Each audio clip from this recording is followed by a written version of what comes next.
मुंबईसह देशाला स्वच्छ ठेवणाऱ्या सफाई कामगारांच्या समस्यांकडे नेहमीच प्रशासनाचं दुर्लक्ष होताना दिसतं। सफाई कामगारांचे महत्त्व अधोरेखित करताना त्यांच्या समस्यांना बाचा फोडणारा देखावा घरगुती गणपतीच्या माध्यमातून साकारण्यात आलाय।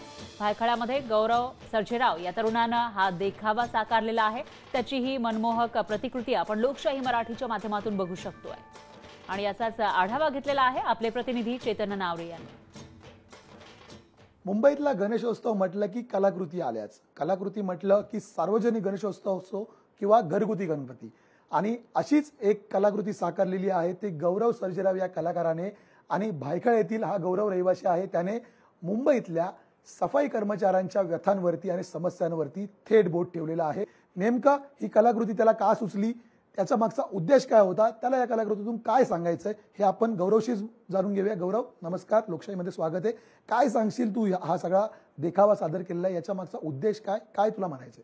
तर इथे जर आपण इथूनच पूर्णपणे बघितलं तर मागे आम्ही 3 सफाई कर्मचारी दाखवलेले आहेत। इथे आम्ही बीएमसी अथवा कुठल्याही शहरातले जे सफाई कर्मचारी असतात ते दाखवण्याचा प्रयत्न केला। हा मुद्दा थोडासा मी म्हणेन की हा भारताचा मुद्दा आहे, फक्त मुंबईचा नाही।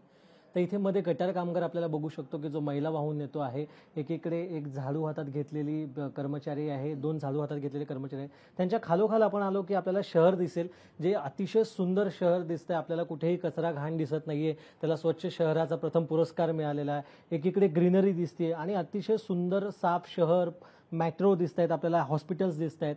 ते इतकं सुंदर स्वच्छ कशामुळे आहे तर याची काळी बाजू आपल्याला ही खाली आपल्याला दिसते की ज्या प्रकारे ही त्या संपूर्ण शहराची घाण ही खाली वाहून येते आणि ही वाहून आलेली घाण जी आहे ती साफ करण्याचं काम काही कर्मचारी करत असतात आणि ज्यांच्याकडे आपलं दुर्लक्ष होतं। एकंदरीत मुंबई महानगरपालिका असेल किंवा राज्य शासन असेल, त्यांना काय आवाहन करशील तू या देखाव्याच्या माध्यमातून? मी एकच आवाहन करेन की ज्या प्रकारे सुप्रीम कोर्टाने सांगितले त्यामुळे हे पूर्णपणे खरं तर बंद व्हायला पाहिजे। जितके जास्तीत जास्त मशीन्स हे काम करतील ते चांगलं आहे आणि कुणालाही इथे गटरामध्ये उतरता लागता कामा नये आणि त्यासाठी चांगली व्यवस्था असणं खूप गरजेचं आहे असं मला वाटतं। कॅमेरामॅन विनीत पेडणेकर सह मी चेतन नावरे, मुंबई। लोकशाही मराठी ऐका, पहा, जागरूक रहा।